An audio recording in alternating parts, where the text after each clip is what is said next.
L'amour de l'argent est une racine de tous les maux. Et quelques-uns, en étant possédés, se sont égarés loin de la foi. Oh mon Dieu. Oh.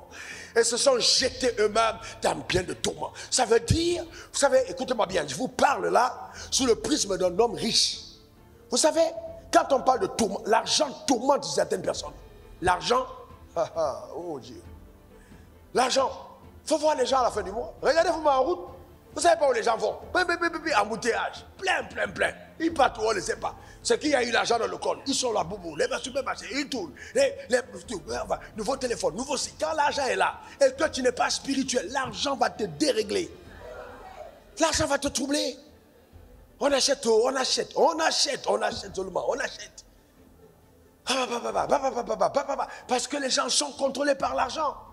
Donc il faut faire attention. Il faut se maîtriser. L'amour de l'argent, c'est dangereux. L'argent, pouvoir. Un véritable pouvoir. Je vous montrerai par la suite comment assujettir le pouvoir de l'argent. Quand vous entrez dans mon bureau, si vous faites attention, en bas, il y a les monnaies de tout le monde entier. Il dit sous mes pieds. Là. En fait, je dis à l'argent, hey mon gars, tu me sais. Il n'y a pas de débat. C'est sous mes pieds. Ça dit, il n'y a pas argent, il n'y a pas de débat. Ce n'est pas toi qui me dis où je vais.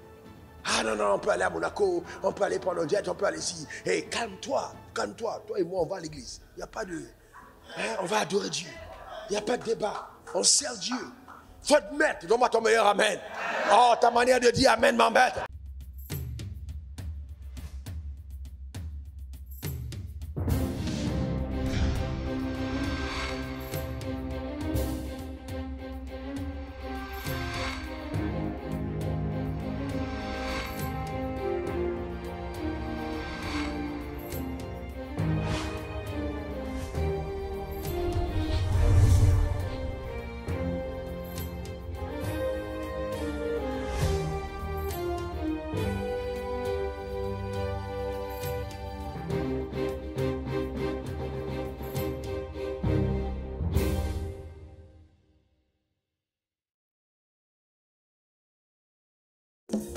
Au nom suprême de Jésus, je recommande cette auguste assemblée devant de ton trône.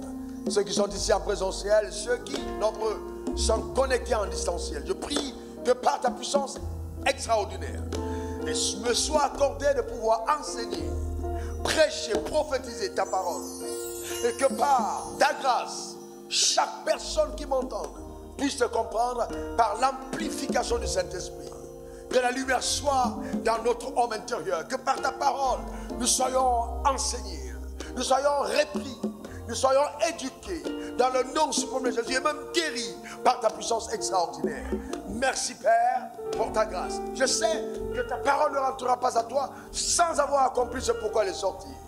Honneur et gloire à toi mon Père Dieu. Au nom suprême de Jésus j'ai prié. Et quelqu'un dise amen, amen 3 fois. Amen. Non, ta manière de dire amen, donne-moi 3 bons amen.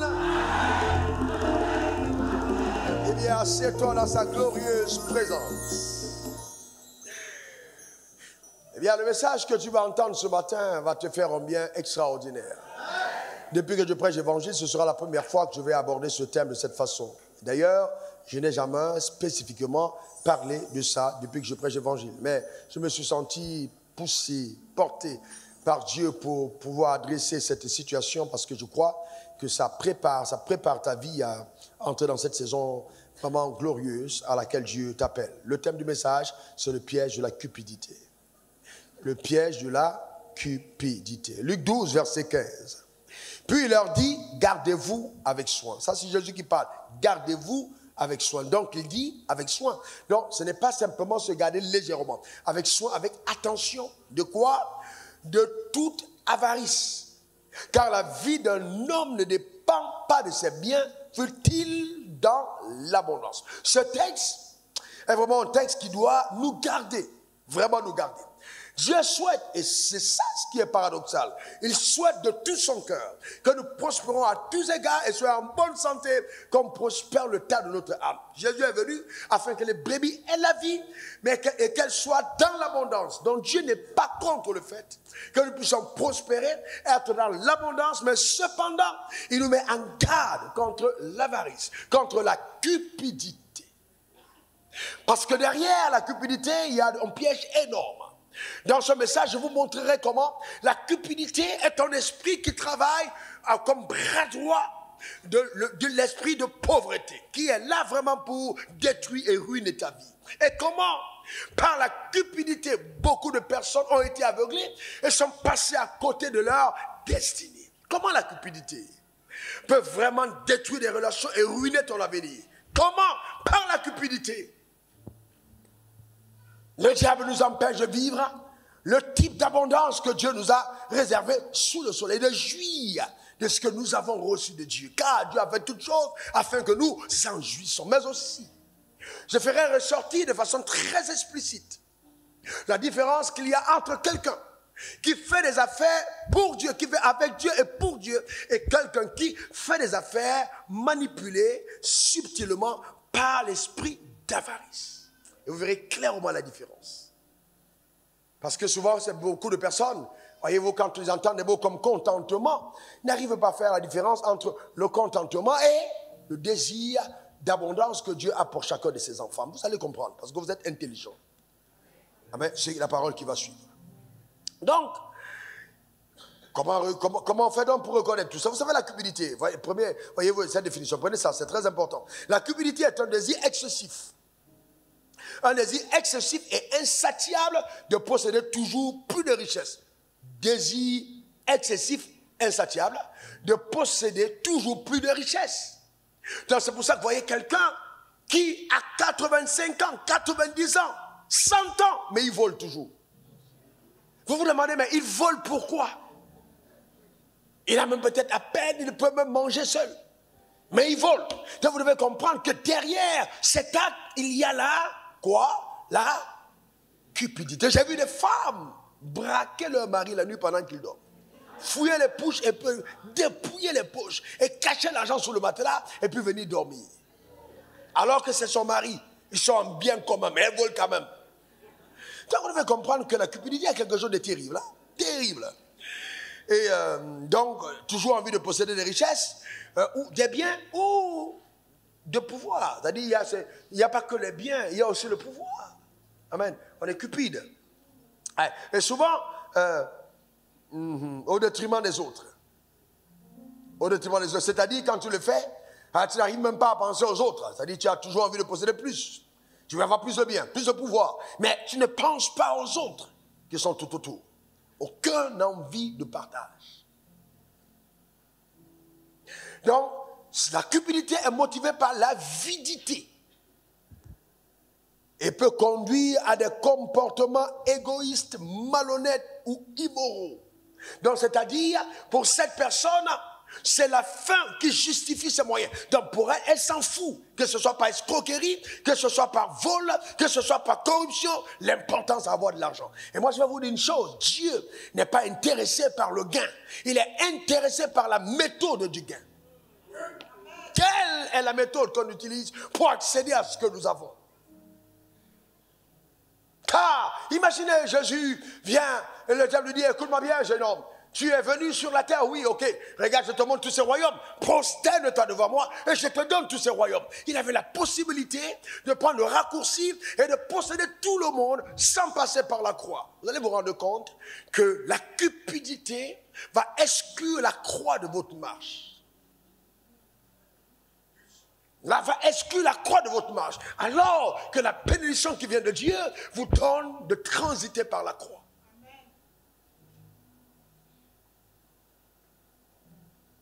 Elle va exclure la croix de votre marche. Vous ne voulez pas payer le prix comme Dieu le veut. Vous les raccourcis. Hier soir, j'ai été inspiré parce que je pensais à quelque chose sur ma propre vie. D'ailleurs, hier matin, je suis descendu à la cuisine quand ma femme et ma mère étaient en train de causer à la cuisine. Et je dansais et je chantais des cantiques sur ma vie. Et j'étais en train de louer Dieu, je dansais, je célébrais Dieu. Pour les choses qu'il a faites, je lui suis entièrement reconnaissant. Donc, j'ai regardé mon parcours et j'ai dit, Dieu, oh là là, tu m'as gardé, tu m'as protégé. Vraiment, je célébrais de tout mon cœur. Et ça a duré près d'1 heure de temps où je chantais simplement des cantiques nouveaux à Dieu. Et donc, j'ai appelé ma fille Jackson et je lui ai dit, Christelle, je vais venir à Paris, mais je veux on va réserver à Ibis pour les premières nuits. Elle m'a dit, non, impossible. Impossible. Tu ne peux pas dormir à Ibis. J'ai dit, pourquoi? Elle dit, non. Pas tant que je suis là. C'est pas possible. Maman même ne te laissera pas dormir à Ibis. J'ai dit, bon. Et après, elle lui dit, il faut te calmer. J'ai dit, on va faire un tour, je vais faire 5 jours. Je vais aller dans tous les petits hôtels où je passais avant. Et dormir là-bas et puis me souvenir que c'est là où tout a commencé. Vous savez, c'est très important. Vous devez comprendre que dans la vie, tout est une question de process. Si vous ne comprenez pas qu'il y a un process, alors la cupidité vous mènera à l'envie et vous allez au court-circuiter le chemin par lequel Dieu veut que vous passiez et vous allez détruire votre destinée. Dans tous les cas, si Dieu a créé la faim, ce n'est pas à Satan de te nourrir. Je reprends. Si Dieu a créé la faim, ce n'est pas à Satan de te nourrir. Si tu as faim de quelque chose qui est de Dieu, n'accepte pas que Satan te donne à manger. Dieu n'est pas irresponsable. Mais il faut accepter quoi? Le processus. Donc, pour le processus, il y a donc cette capacité, quand tu traverses une situation ô combien difficile, de savoir vivre dans le contentement. Dans le contentement. C'est très important le contentement. Très important. Le contentement, ce n'est pas le fait de régner ou de renoncer à tes rêves. Mais la capacité à célébrer Dieu dans le processus de son accomplissement. Même souvent très difficile. Donc, on dit de quelqu'un qu'il est dans le contentement quand tu sais garder ta joie, ta paix, ton intégrité. Tu ne t'inquiètes pas. Quel que soit l'état matériel dans lequel tu te trouves, tu gardes ta joie. Tu ne t'inquiètes pas. Voyez, ton intégrité, ta paix. Pourquoi? Parce que en même temps que tu gardes ta joie et ta paix, au fond de ton cœur, tu as foi en Dieu et en sa capacité de t'accorder un lendemain meilleur. C'est-à-dire, le fait d'être dans le contentement présent n'est pas un régnement d'un futur glorieux. Tu ne régnis pas ton avenir glorieux, mais tu le célèbres quand même.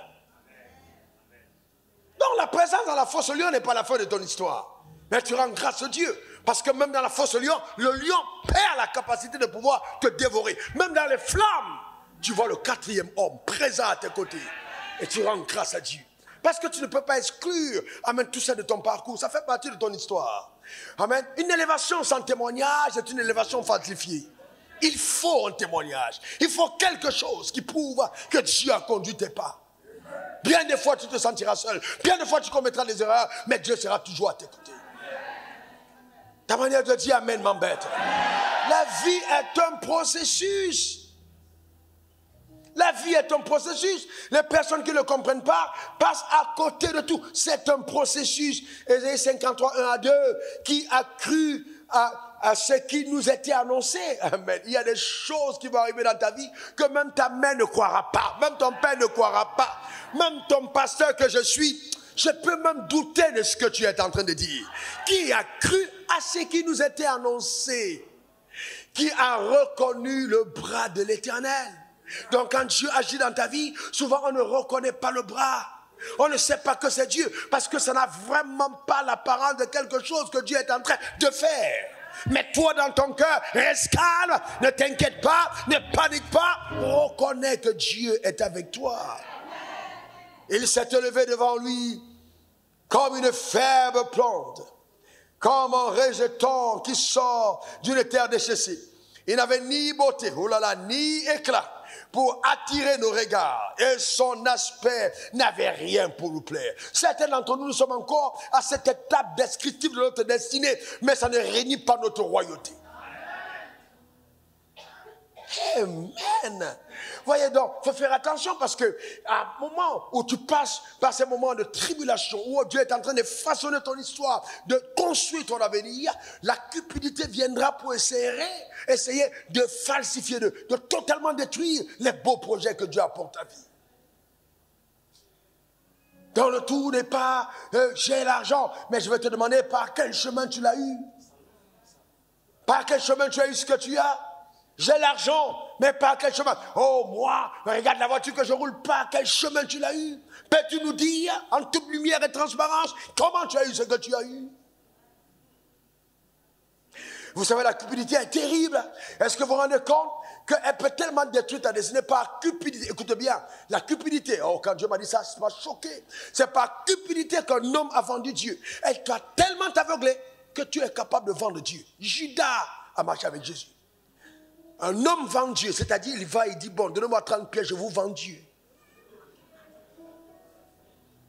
Alors vous voyez que quand Judas va prendre les 30 pièces, il avait déjà assisté à la résurrection de la veuve de fille de la veuve de Naïm. Il avait déjà assisté à la résurrection de Lazare. Il avait vu la multiplication des pains. Il était là quand Jésus a dit, quand Philippe a demandé, montre-nous le Père. Il dit, attends, tu es avec moi depuis longtemps et tu ne m'as pas connu. C'est lui qui m'a vu avec le Père. Donc il savait que c'était Dieu. Il le savait, mais il a quand même encaissé le blé pour vendre Dieu. Donc si les hommes peuvent vendre Dieu par cupidité, toi tu es qui?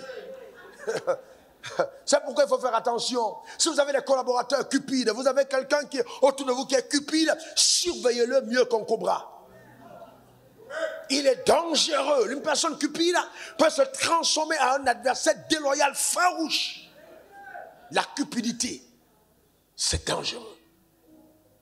Et c'est pourquoi, vous voyez, même notre continent aujourd'hui est détruit parce que, voyez-vous, malheureusement, on a eu, dans la plupart de nos pays africains, des hommes qui sont arrivés au pouvoir sans rêve d'avenir, mais avec tout un esprit, simplement celui de se mettre l'argent dans le ventre. C'est pourquoi le danger, quand vous voyez même la royauté en Israël, il y avait une tribu qui accédait à la royauté parce que la royauté, c'est génétique. Si vous êtes pauvre de pauvre et que vous n'êtes même pas allé à l'église pour écouter les enseignements d'un homme ou un comme moi, pour changer votre mentalité, on vous donne de l'argent. L'argent n'est pas la richesse. Hein? Si vous n'avez rien à l'intérieur de votre tête, vous devenez un homme aveuglé, dangereux. Et ça, donc, vous perdez tout sens de leadership. Quelqu'un m'a dit non, mais en fait, ce qu'il faut que c'est... bon, il parlait, il disait non, il faut vraiment qu'on ait une éducation, que les pasteurs puissent avoir, ils décrivent une situation, puissent aller à l'école théologique, que tout soit diplômé, qu'ils soient vraiment des personnes cultes, tout ça. J'ai dit, ben, frère, et moi j'ai répondu, j'ai dit, mais tous ceux qui pillent les caisses de l'État, ce ne sont pas les agrégés, ce ne sont pas les licenciés. Si le diplôme pouvait amener quelqu'un à être intègre, ils auraient été intègres. Pourquoi vous pensez qu'il faut que quelqu'un fasse l'école théologique pour être un bon pasteur? C'est une question de cœur. C'est une question de cœur. C'est trop facile, c'est une question de cœur. J'ai dit, mais les pilleurs là, ce n'est pas les gars les diplômés. Ce n'est pas les agrégés qui sont pilleurs là. C'est eux qui pillent, les violeurs d'enfants, ce n'est pas eux. Ceux qui enferment les gens dans les bureaux pour dire que si tu ne me donnes pas, je ne te donne pas, ce n'est pas eux. Ceux qui s'asseyent sur les dossiers des gens en dette, je ne signe pas, ce n'est pas eux. C'est eux. Où est passé le diplôme? Le diplôme, c'est intellect, alors que le cœur, c'est autre chose. Vous devez comprendre ça. Donc, il faut qu'on ait une nouvelle génération de personnes capables d'avoir une intégrité de cœur. Donne-moi ton meilleur amen. J'ai dit une intégrité de cœur. Donne-moi ton meilleur amen. Cela n'est possible que quand les valeurs que tu as de la vie transcendent la vie. Je suis philosophique. Cela n'est possible que quand les valeurs que tu as de la vie transcendent la vie. Et ça rime sur l'éternité. C'est-à-dire, tes valeurs transcendent la vie. Ça va s'accrocher sur l'éternité. Pour toi, il n'y a pas que la vie, il y a l'éternité aussi. Donc, tant que ta manière de voir la vie n'est pas ainsi, tu seras perdu. Tu seras perdu. Parce qu'au-dessus de nous, il y a un juste juge. Donc, il faut aller loin, au-delà de nous. Donc, il faut faire attention. Très attention.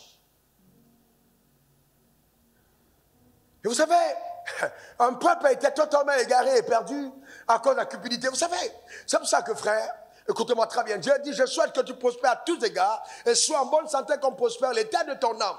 Le peuple d'Israël a 10 plaies puissantes frappées en Égypte. Qu'est-ce qu'ils n'ont pas vu comme miracle? Qu'est-ce qu'ils n'ont pas vu? Toi, tu dis que tu as vu des miracles? Eh bien, les gars, ils ont vu des miracles rares. C'est-à-dire, ils voient de leurs propres yeux la main de Dieu, puissante. Ils arrivent devant une mer. Et puis le leader lève le bâton comme ça. Il voit la mer se faire en deux. Les gars traversent. Vous savez, parce que quand vous voyez lisez la Bible, vous ne voyez pas bien le miracle. Ma fille, merci. La mer est fendue en deux. Au milieu. Tu passes. La baleine arrive. Elle frappe l'eau. Boum, ça fait king. La baleine dit, mais attends, depuis quand l'eau est en fer? Toi, tu passes. On a dit, même le miracle est frais. Les requins viennent comme ça et tout. On dit la viande, on dit il y a de la viande. Les gens viennent et puis paf, protection. Donc pendant que tu traverses, tu vois comment les animaux viennent, les marins viennent pour te manger, mais ils sont gardés. Vous traversez. Vous allez dans le désert. Pendant que votre leader est sur la montagne sainte, en train de recevoir les instructions de Dieu, qui parle face à face à Moïse. En bas, les gars disent, écoute Aaron, cette histoire de Moïse, laisse tomber. Nous, on est riches. Il faut laisser tes affaires dans le leader. On est riches. Veau d'or. Voici notre Dieu ici. Les affaires de Dieu, Dieu là. Voilà notre Dieu. C'est authentique, c'est palpable. Et ils font le veau d'or et ils adorent. L'argent qu'ils ont reçu, c'est pour te montrer la puissance de la corruption de l'argent. Vous savez quoi? Écoutez-moi bien, je vais vous dire quelque chose. À ce culte-ci, je sens que Dieu vous amène quelque part. Vous ne connaissez jamais un homme tant qu'il n'a pas encore eu le cash. Tant que quelqu'un n'a pas encore eu l'argent, vous ne connaissez pas la personne. L'argent est ce qui dévoile ton visage. On ne connaît jamais qui tu es tant que tu n'as pas encore eu un peu. Tes rêves d'intégrité, je suis en ceci, je suis en cela. Ne pensez pas que les politiciens sont tous des flatteurs. C'est que quand ils arrivent au pouvoir, il y a la réalité. Quelqu'un qui accède au pouvoir à des temps pauvres et qui a tous les avoirs sans renouvellement d'intelligence devient un danger pour sa société. Ah oui, ça c'est très important. Et hélas, avec beaucoup d'argent, ils n'ont plus l'humilité d'écouter des personnes qui peuvent être garants de leur valeur morale.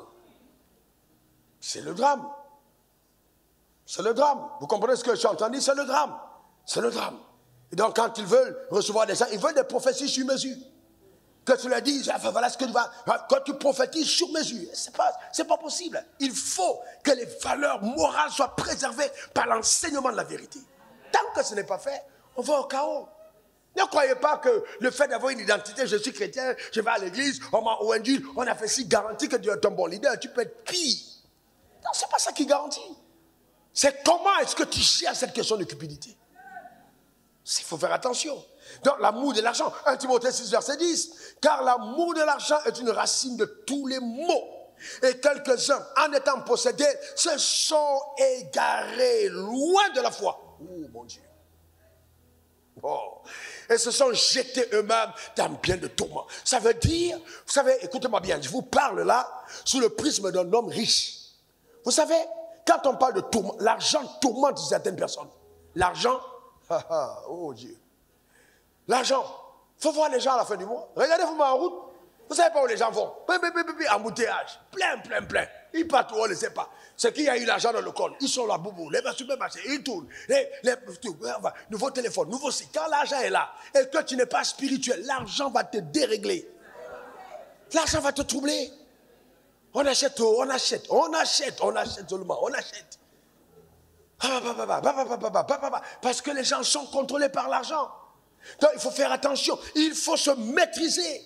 L'amour de l'argent, c'est dangereux. L'argent, pouvoir. Un véritable pouvoir. Je vous montrerai par la suite comment assujettir le pouvoir de l'argent. Quand vous entrez dans mon bureau, si vous faites attention, en bas, il y a les monnaies de tout le monde entier. Il dit sous mes pieds. Là. En fait, je dis à l'argent, hey mon gars, tu me sais, il n'y a pas de choix. Tu es sous mes pieds. Ça dit, il n'y a pas argent, il n'y a pas de débat. Ce n'est pas toi qui me dis où je vais.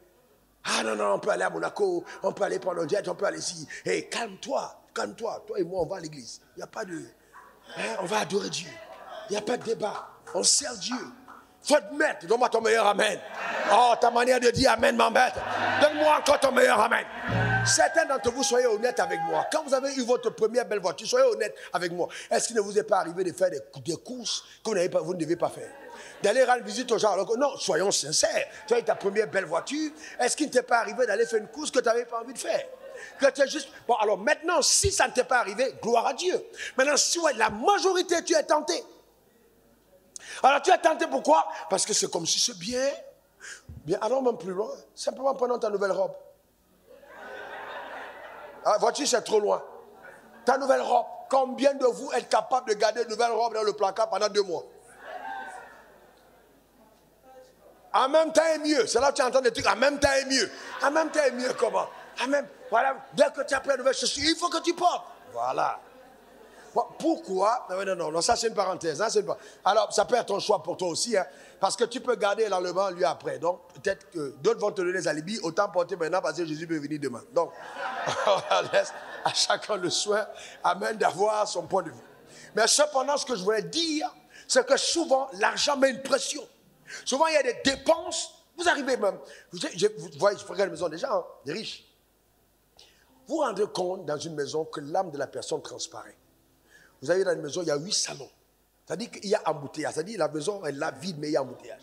Pour circuler même sur un problème. Parce qu'il faut mettre ça ici. Il faut monter tel objet ici. Il faut mettre ça ici. Donc en fait, la maison commence à être chargée comme l'âme. Parce qu'il y a l'argent, il faut. Et puis le but souvent, c'est impressionner ceux qui entrent. Il faut que les gens qui entrent, oh, il y a 7 salons chez elle. Est-ce que ça t'est utile? Et souvent même, c'est mis dans un désordre. Parce que même dans les types de salons, il y a des salons qui ne doivent pas cohabiter dans le même espace. Donc quand tu les mets, quelqu'un qui connaît te rend compte que c'est un gaou qui a eu l'argent. Donc toi-même, il n'y a pas de feeling derrière. Voyez-vous? La Bible, comme ça, Hébreux 13, verset 5 dit, ne vous livrez pas à l'amour de l'argent, contentez-vous de ce que vous avez, car Dieu lui-même dit, je ne te laisserai point, je ne t'abandonnerai point. Donne-moi ton meilleur amen. Dis encore amen. Eh bien, frères et sœurs, je vais vous dire la vérité. Moi, à Abidjan, je me suis habillé de Yougou, Fripéry. J'allais à Adjamé moi-même. Je connaissais les jours et les moments où il faut. Je pars très tôt et je prends les meilleurs habits que je fais laver et je repasse et je sanctifie et je porte. C'était mon niveau, frère. C'était mon palier. Ah, non. Je sanctifie et je porte. C'était mon niveau. À l'époque, je ne voyageais pas encore. Donc je ne courais pas le risque de me retrouver à Paris et quelqu'un dit ça c'est ma chemise. Ça c'est ma chemise, c'est ma chemise. C'est ma chemise, c'est mon pantalon. Parce que vous comprenez ce que j'ai entendu. Amen. Amen. Donc vous voyez, il y a, et donc c'est important qu'on le comprenne. Donc ne soyons pas, il faut comprendre qu'en fait, il ne faut pas qu'on soit aveuglé. Il ne faut pas envier les gens, il ne faut pas être envieux. Il faut aimer ton palier. Ma soeur, tu as une chaussure. Écoute, reste avec ta chaussure. Eh bien, tu as 2 dessous, reste avec tes dessous. Ne lutte pas, ne panique pas. Une saison arrive où les choses deviendront meilleures. Et Dieu va tester ta capacité. Eh bien, évite les personnes. Écoute-moi bien, évite les personnes d'un palier trop élevé à ton niveau. Parce qu'elles vont frustrer ton âme. Et il y a des gens qui ne sont pas dignes d'être tes amis, pas parce qu'ils sont mauvais, mais parce qu'en fait, selon ta condition, ils sont mauvais. Ils vont te rendre la vie terrible. Tu n'auras même pas le temps d'apprécier ce que Dieu fait parce qu'ils seront en train de te rappeler que Dieu ne fait rien avec toi. Fais attention. Ce n'est pas pour rien que les moineaux ne volent pas avec les pigeons et les pigeons ne volent pas avec les aigles et les aigles ne volent pas avec les pédris parce que l'association est selon le plumage de chacun. Donc ne te retrouve pas avec un plumage qui n'est pas de ton type. Chaque saison révèle un plumage. Ne change pas de troupe. Ne change pas de troupe. Chaque saison révèle un plumage. Ne change pas de troupe. Ne sais pas du tout. Mais en même temps, il te faut peut-être avoir un mentor qui lui est allé plus loin. Mais le mentor, il connaît que tu as un désir de progression. Mais ne sois pas là tout le temps avec des gens qui sont en train de raconter comment ils sont allés en vacances à Nice, ils sont entrés dans le jet, ils ont fait ci. Joe, bon, toi pour avoir taxi pour venir, tu ne viens pas, même Baka, tu n'arrives pas à voir. Donc frère, il faut faire attention. Oh non, ton avenir va ressembler à ceux qui t'entourent. Mais ça aussi, ton avenir va ressembler à ceux qui t'entourent. Ce n'est pas toujours dans le positif. Ton avenir peut être fracassé par la compagnie de ceux qui t'ont entouré. Il faut faire attention. Il y a de la sagesse derrière. Il faut progresser. Hein. Je viens de très loin et je sais de quoi je vous parle, de très très loin. Et je rends grâce à Dieu de ce que je n'ai pas connu certaines choses quand il ne fallait pas les connaître. Le drame, c'est que certains d'entre vous connaissaient trop tôt les choses alors que vous ne devez même pas les connaître à cette étape-là.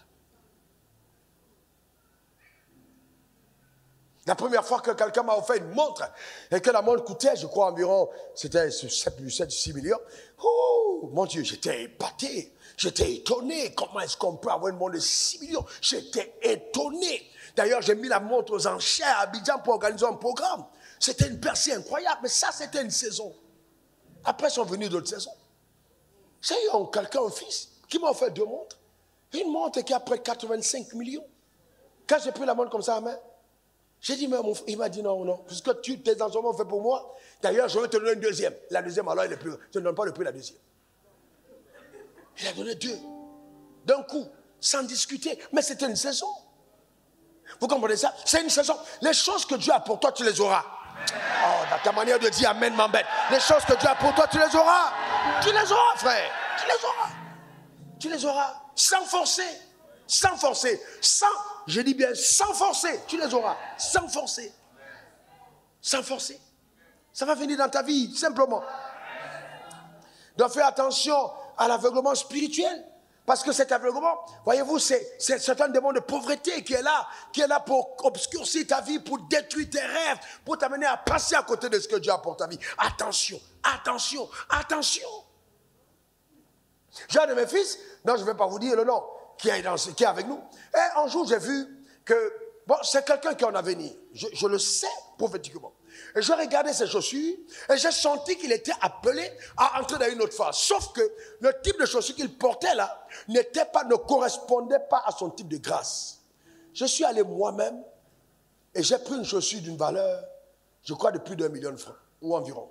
J'ai payé la chaussure. Je suis allé le voir, je lui ai dit, tiens. Et j'ai prié sur la chaussure, j'ai dit, porte la chaussure. C'est un acte prophétique. Parce que j'ai dit, maintenant, il migre vers une autre dimension. Dans la royauté, vous savez, il n'y a pas de lion sans crinière. Un lion sans crinière n'est pas un lion. Donc, il faut des crinières qui indiquent ta royauté. Mais en fait, tu ne sais pas que tu mets de l'accent dessus, mais il te faut quand même cette crinière. C'est elle qui révèle que tu es ton roi. Et je savais qu'il fallait sa crinière. J'ai posé l'acte. Ils sont plusieurs comme ça. Plusieurs. Mais je le fais parce que Dieu me dit, pose cet acte. Et je le fais simplement. Tu n'as pas à forcer. Quand la saison de t'introduire à un autre niveau arrive, des signaux prophétiques s'annoncent. Et les ouvertures se font pour t'amener à une autre dimension de grâce. C'est clair et net. Maintenant, il y a des gens qui vont me juger en disant qu'il a offert une chaussure d'1 million. Mais qu'est-ce que c'est 1 million devant la richesse de Dieu? Quand tu as 15 000 francs de salaire comme moi pendant 2 ans à Abidjan et quand tu parles d'1 million, tu peux même maudire la personne qui l'a fait. C'est pour ça que je dis que ça dépend des paliers. Ça dépend de quoi? Des paliers. Ça dépend des paliers. Dieu est plus grand que la conception que tu as de la vie. Dieu est plus grand.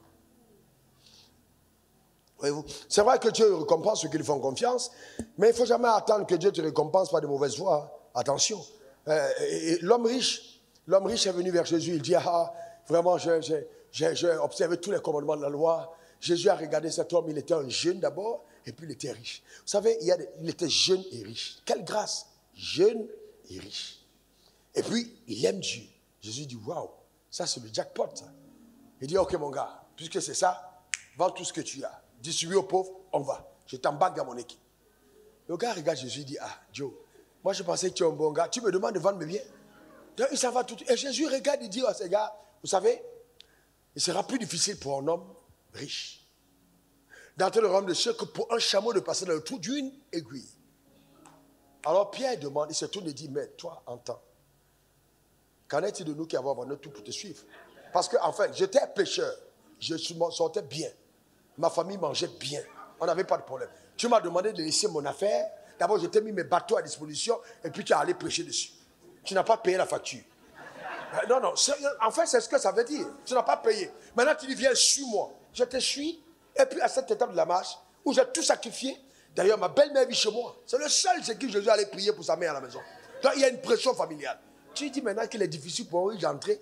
Donc, qu'en est-il donc de nous? On a tout abandonné pour te suivre. Et Jésus est obligé de répondre. Il dit, il n'y a personne qui aura abandonné son père, sa mère, ses frères, ses terres. Donc, il y répond pour dire, je ne suis pas contre la richesse.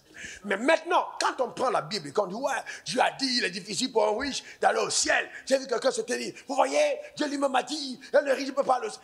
Et puis j'ai eu pitié, j'ai dit, Seigneur, préserve cet homme. Parce que quand tu tiens un tel discours, tous les gens de ton église deviennent pauvres. Et il y a des gens qui sont pauvres à cause du discours de leur pasteur. Non, le pasteur même te rend pauvre. C'est-à-dire la parole que tu entends t'appauvrit en même temps. Non, c'est impossible. Les gars, impossible. Henri, je ne peux pas aller au ciel. Vous savez. Et puis après, tu fais offrande. J'ai dit, mais je pensais que quand il va terminer, il va dire Handa Rabassé. Et puis terminer. Et après, tu fais offrande. Tu fais offrande pourquoi? Parce qu'il n'y a que les pauvres. Laisse les pauvres avec leur argent.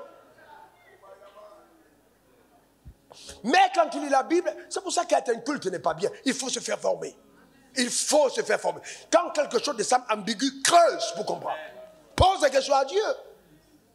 Aiguille n'est pas, l'aiguille en question, ce n'est pas l'aiguille à coudre. C'était une porte à Jérusalem par laquelle les gens entraient. Et puis quand ils entraient, on arrive avec les chameaux. Les chameaux ont des charges, donc la porte ne pouvait pas permettre qu'ils passent en même temps avec les charges. Donc on devait enlever les charges. Les chameaux allaient se courber, passer par la porte, et puis on les recharge après. Donc il dit maintenant, quand on riche est riche, et qu'il va entrer dans le royaume des cieux, il doit apprendre à décharger sa richesse, à s'humilier devant Dieu. pour entrer. Parce que s'il pense que sa richesse amènera au ciel, il se perdra. Donc il faut qu'il apprenne à être humble. Donc il enseignait sur l'humilité et non sur le fait qu'un riche ne peut pas aller au ciel. Sinon Abraham n'aurait jamais été riche. Isaac n'aurait jamais été riche. Jacob n'aurait jamais été riche. Dieu n'aurait pas dit à Salomon, je te rends riche. Comment Dieu va rendre riches les gens et il ne veut pas la richesse? Mais qu'est-ce que cette foutaise? Comment les gens lisent la Bible? Que Dieu te délivre. Que Dieu te délivre. Dans le nom de... Comment les gens lisent la Bible? Frère, ne te condamne jamais parce que quelque chose que tu désires n'était pas arrivé. Le danger en tant que leader, c'est que tu désires quelque chose que tu n'as pas eu. Ne condamne pas ceux qui ont déjà eu. Tu détruis ton avenir. Viens en secret comme Nicodème et pose la question. On va t'expliquer. Cache-toi même si tu veux pour venir demander. Ne condamne pas ce que tu vois de miraculeux. Ne condamne pas. Tu vas aller nulle part dans la vie. Ne condamne pas. Est-ce que c'est normal? Est-ce que c'est normal? Comment? Hey, je vais te demander, est-ce que ta tête est normale? Vous savez, souvent nos contestations, aujourd'hui avec Internet, facilement, on va exposer son imbécilité à la face du monde. Il y a des propos que tu tiens aujourd'hui qui vont te condamner 25 ans plus tard. Parce que tu es un ignare tellement obscurci que ton obscurcissement te rend ivre. Tu es des ivres obscurcis, envoûtés d'ignorance. Et quand tu parles, quand le désenvoûtement arrive, il est trop tard. C'est pour ça que je dis aux gars, ne parlez pas trop. Ne parlez pas trop. Pasteurs qui sont là, j'ai dit, montez-moi vos messages à le prêcher parce que je vous aime. Je veux vous garder contre le malin. Ne dites pas n'importe quoi sur l'autel et puis ça devient un problème pour vous 25 ans plus tard. Je veux voir ce que vous allez dire. Heureusement. Heureusement. Vous savez, il faut faire attention. Ce sont des gars calés, solides, constants dans la parole. Mais j'ai dit, hey, faites-moi voir quand même. Faites-moi voir. Madame Wafo, tu dois... Fais-moi voir quand même. Pourquoi ton message n'est pas encore arrivé? Mais qu'est-ce qui se passe, madame? Qu'est-ce qu'il y a? Là, ce n'est pas chérie, c'est madame. Donne-moi le message. Je veux voir. Ah ouais, parce que si je l'aime, je la protège. Si j'aime donner, je protège. J'ai besoin de voir. Vous comprenez? Il faut faire attention. Faire attention. La connaissance, faire attention. Donc, nous parlons des choses profondes. Il ne faut pas, vraiment, il ne faut pas te jeter à n'importe quoi. La cupidité est terrible. Terrible. Il faut la détester, il faut la combattre. Cet homme riche a raté l'opportunité d'aller à notre palier parce que l'argent était devenu son Dieu. Quand le peuple d'Israël a fait de l'argent son Dieu, je maudis cette position dans ta vie au nom suprême de Jésus. Je déclare que Dieu te rend riche, mais jamais l'argent ne prendra sa place. Donne-moi ton meilleur amen. Dis encore amen. Et vous arrivez dans des sociétés comme la France où les gens sont riches, ils se cachent. Frère, il ne faut jamais être triste que Dieu t'ait béni. Être béni n'est pas une malédiction. Dieu t'a béni, tu es béni. Dieu n'a jamais béni quelqu'un pour qu'il se cache. Chaque fois que Dieu te bénit, il expose. C'est lui qui a déclaré les biens d'Abraham, les biens d'Isaac, les biens de Jacob. Maintenant, toi, tu es riche, tu caches. Qu'est-ce qu'il y a derrière? Quoi ton problème? Tu vois, tu as voulu être riche, c'est Dieu qui t'a élevé. Le drame, c'est que, le vrai problème, c'est que souvent, la majorité de ces personnes ne sont pas en train de poursuivre le plan de Dieu. Parce que la richesse peut te sortir du plan de Dieu. La richesse peut détruire ton avenir spirituel. Si tu ne gères pas bien les ressources qui y a entre tes mains. Ananias et Saphira, c'était des bons disciples. Un homme et une femme qui vont à l'église ensemble. Ce sont des bons disciples. Ils sont rares, hein. Souvent, tu vois le monsieur fait le troisième culte, la femme fait le premier culte. Ils vont dans la même église, mais ils ne vont pas ensemble. Donc quand vous voyez monsieur et madame aller ensemble à l'église ensemble, c'est déjà un bon signe. Eh bien, je ne sais pas où est ta femme, hein, mais il faut qu'elle vienne. Non, c'est important. Il faut qu'elle vienne. Ouais, il faut qu'elle vienne. Parce que souvent, si ta femme prétend qu'elle est à mal au ventre et qu'elle vient au culte d'après, ça peut être un indicateur que dans vos relations, quelque chose n'est pas bien. Et ta présence commence à être nuisible. Et si elle s'est perdue comme ça et qu'elle commence à penser que ta présence est nuisible, on peut te retrouver au cimetière avant ton heure. Donc, non, il ne faut pas dire, ouais, mais ce que je te dis est important. Et il faut faire attention. Je peux détruire l'avenir de mon partenaire à partir de mes pensées. Telle elle pense, telle elle est. Mon conjoint peut être attaqué à cause de mes pensées. Si tu commences à avoir des pensées nocives sur ton conjoint, quelque chose de grave peut arriver parce que tu auras ouvert une porte contre toi-même. Donc il faut faire très attention. C'est pour ça qu'il faut veiller et parler, il faut communiquer. Est-ce que je parle à quelqu'un? Non, c'est très important. Donc, la cupidité peut aussi gâcher des relations. Gâcher. J'ai vu des mariages détruits parce que l'homme a eu l'argent. J'ai reçu une femme au bureau qui m'a dit, pasteur, pardon, je t'en supplie, pardon. Tu as prophétisé sur mon mari, je suis venu te voir en privé, pardon, annule. Non, vous savez, authentique. J'ai dit, pourquoi? Elle dit, parce que quand mon mari a l'argent, il n'est jamais bien. Papa, je préfère mon mari quand il n'a pas. Pardon, papa, annule. Je sais que tes prophéties là, ça marche. Pardon, annule. Annule, papa. Je peux me faire une offrande, il faut briser ça. Je ne veux pas, mon homme. Vous voyez? Eh bien, vous vous rendez compte? Si c'est une femme qui dit, je ne veux pas, Dieu dit, bon, une maison qui est divisée contre elle-même. Moi-même, je ne peux pas. Donc, il faut faire attention à la cupidité, frère. Attention. Attention, désir excessif. Tu veux toujours avoir seul. Après, partager avec les autres. Mon frère, ta générosité commence par ta capacité à donner un peu de cash à ta femme. Un peu de cash. Un peu de cash. À la fin de ce culte, fais-lui un cash particulier. Donne-moi ton meilleur amen. Fais un peu de cash à tes fils. Un peu de cash. Ah, tu n'as pas dit amen, mon frère. Voilà. Ah, mon fils. Faut dire amen. C'est important, frère. C'est important. Amen. C'est important. Maintenant, on a des. Oh, alors ça, c'est vraiment dans l'église. On a ce que j'appelle les hypocrites, les cupides hypocrites. Ça, c'est une génération importante. Et ça vient un peu, les cupides hypocrites. Je peux expliquer ça? Vous avez déjà vu l'arachide où on met le chocolat au-dessus? Quand tu vois le tout, c'est une boule de chocolat. Mais quand tu croques, il y a l'arachide dedans. Quand tu les vois au départ, ils ont l'air humbles, mais ils ont caché l'humilité dans cette apparence. La cupidité est cachée dedans. Donc c'est ça que j'appelle les hypocrites. Cupides, hypocrites. Donc ils sont cupides, mais hypocrites. Ils te donnent toujours l'impression. L'affaire d'argent, ce n'est pas eux. Non. Non, vraiment, je ne comprends pas. Vraiment, je ne comprends pas, vraiment. Vous savez, mes frères, on doit se contenter de ce qu'on a. Alléluia. Amen. Amen. Craignez Dieu, les frères. Craignez Dieu, les frères. Craignez-le. À quoi ça sert tout ça? Ça ne sert à rien. Mais tu regardes sa chaussure, ça sert à quelque chose. Tu regardes sa veste, ça sert à quelque chose. Ça ne sert à rien. Vous savez, et les gens sont là, ils disent amen. C'est ce que j'appelle l'économie de la pauvreté. C'est-à-dire, tu enchaînes les gens dans la pauvreté et tu collectes leur cash pour t'en faire la richesse. Et qu'est-ce que tu fais? Je peux dire tout. Je peux tout dire. Il y a une dénomination. On enseigne à leur pasteur ou leader de porter la même. Quand tu achètes une chemise, tu prends la même chemise en 12. Tu prends le même costume 12. En fait, tu portes les mêmes choses, les mêmes chaussures 12. Quand tu viens devant les gens, on dit, ah, il y a un seul habit, mais tu as 12. En fait, le but, c'est que les gens ne remarquent pas que tu as. Mais en fait, tu as 12 mêmes costumes. Ouais. Alors, c'est quoi? C'est dire, non, on n'est pas intéressé à ça, on n'est pas intéressé à ça. Moi, je vous dis, j'ai eu des choses dans le ministère. Hein. Hey! Oh! Un jour, un frère m'invite, vraiment frère. Il me dit, viens. Oh là là, mon Dieu. Paye ton bien, ne t'inquiète pas. Oh, c'est mon frère. Ah, avant, je ne savais pas qu'un pasteur peut mentir. Je vous dis la vérité, je savais. Je vous dis, vous savez, Dieu m'a gardé de beaucoup de choses. Je ne savais pas, il y a beaucoup de choses que je ne savais pas qu'un pasteur peut faire. Donc, je prends le billet d'avion, je m'en vais. Il dit, non, réserve l'hôtel comme tu veux, ne t'inquiète pas. Je prends, non, c'est mon ami, je prends tout, je paye. Le séminaire se termine. Bon, la grâce, c'est une grâce que Dieu m'a faite. Quand je suis quelque part, l'argent vient. Il n'y a pas de, même si c'est au désert, l'argent vient. On a eu des escales à l'aéroport, les gens s'arrêtent. Ouais, pasteur, attends, on court, je sais pas, l'argent me suit partout. C'est une grâce. C'est une grâce. C'est l'argent que je transporte, c'est une grâce.